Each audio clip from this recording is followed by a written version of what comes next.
What is going on, guys? It's Bucky and welcome to your fifth tutorial in HTML5. And in this tutorial I'm going to be talking about some styling using CSS and also the new version of CSS called CSS3. However, I want to mention this first. As you notice, I ripped all the stuff out of the body, and that's because I know we have a bunch of more tags to go over, but what I'm going to be doing is I'm going to be teaching you guys about styling, and then I'm going to be going over the new tags, and I'm going to show you guys how you can use them in conjunction to do some pretty brilliant things. But first, I need to talk to you guys about styling, so we got that down pat. So let me go ahead and actually, I want to add some stuff that we can style. So I'm just going to go ahead and add like 3 paragraphs. And what can I write in these paragraphs? Let me just go ahead and copy these first. Paste, paste. In the first one, I'll just write OMG WTF barbecue with a question mark. And in the second one, I'll write, hi, my name is Spunky. Wasn't that the dog in Rocco's Modern Life? I don't know. And in the last one, we're right. I love string cheese with a question mark because hey, why not make it a question? Now, actually, what I like to do is I like to test everything out first, like OCD style, and it looks good so far.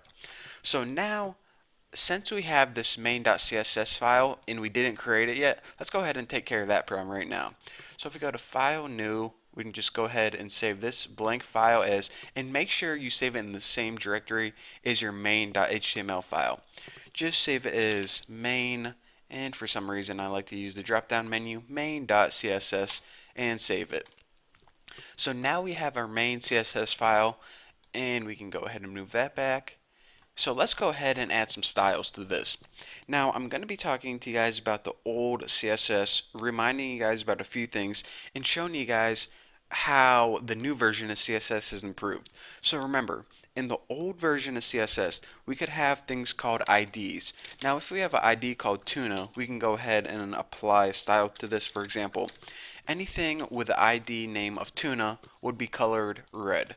So if we take this first paragraph and set the ID equal to tuna and save, hopefully when I refresh, that first paragraph, since it has the ID of tuna, now has red font.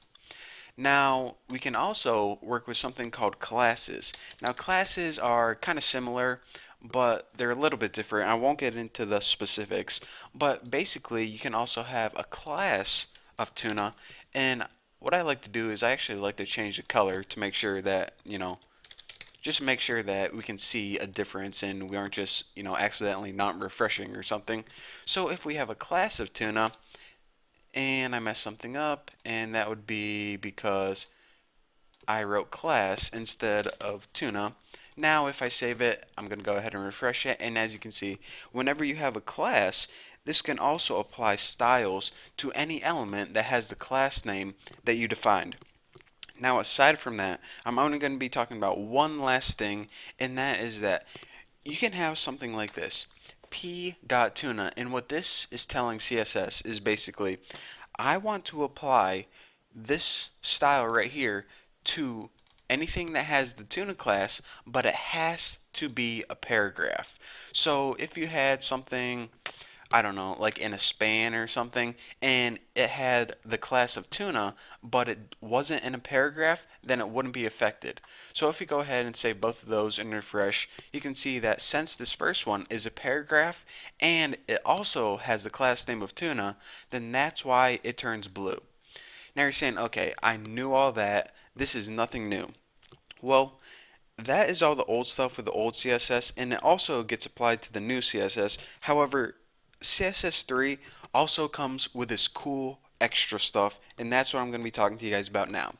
Not only do you have the option of ID in class, but you also have something called attribute selectors, and it's basically a new way that you can reference elements. For example, you can have something that looks like this, P, and have the attribute in there called name.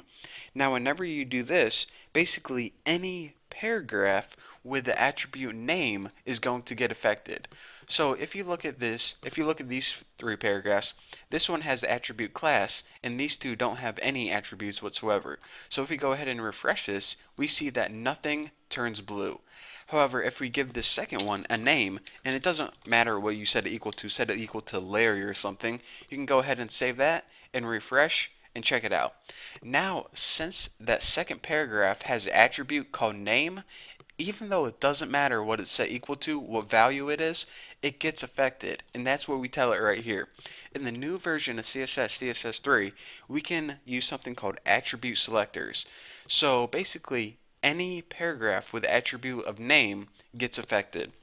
Now, if you want to take things up a notch and you say, okay, I actually do want to set that equal to anything with attribute of name whose value is equal to Bucky.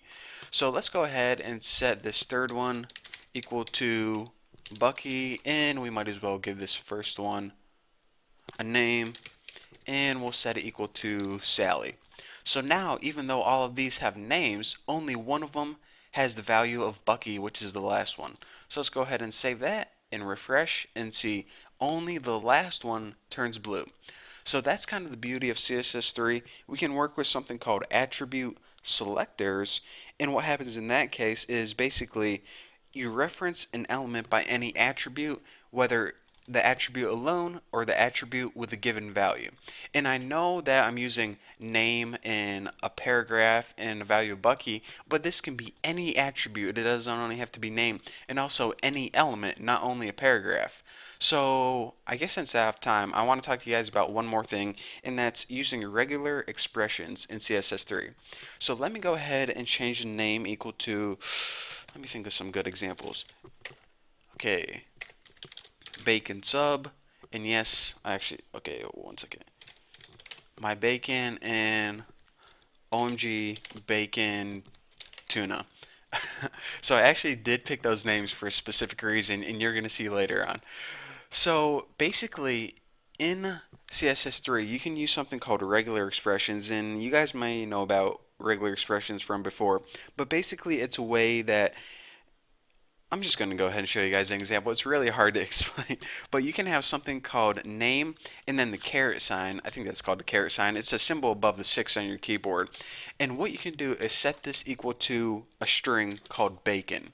Now, whenever you set this equal to bacon, what this little caret means is any value beginning with bacon, and it doesn't matter what it ends in, such as the example of bacon sub, as long as your value starts with the word bacon, then it's going to be affected. So let's go ahead and refresh this, and we can see that the first paragraph gets affected because the value of this is baking something. It can even be bacon alone and it would be affected as long as it starts with bacon.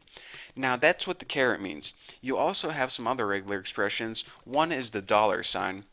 And what the dollar sign means is anything that ends with bacon is going to get affected. So let's go ahead and refresh this and we see that, okay, the second paragraph is affected. Why is that? Because did bacon sub end with bacon? No, it ended with sub. Did my bacon end with bacon? Yep, bacon right there. Did OMG bacon tuna end with bacon? Nope, tuna was the last thing.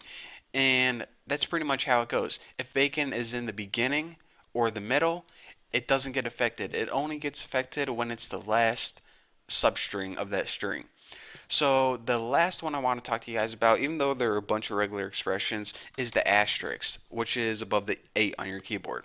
Now what the asterisk means is as long as the string bacon is anywhere in the value, it's going to get affected. So let's go ahead and refresh this and we can see that all of these gets affected or get affected. Whether it's in the beginning, whether it's at the end, whether it's in the middle, or even if you had just bacon alone like that and I save this and refresh it, that would get affected as well.